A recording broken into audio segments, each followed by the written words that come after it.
How to find smart cache on Deezer mobile. Hello guys, in today's video I'm gonna show you how to find smart cache on Deezer mobile. First then open Deezer, and here you will find this settings icon here in the top corner. Click on it and then click data and storage, and as you see here you will see this one, smart cache, and here you can manage it. Just manage here anything you want and then go back, it will be saved.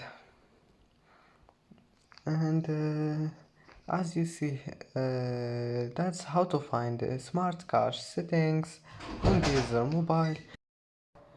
And that's it for today's video. Don't forget like and don't forget subscribe, and thank you for watching this video until the end and see you in the next video.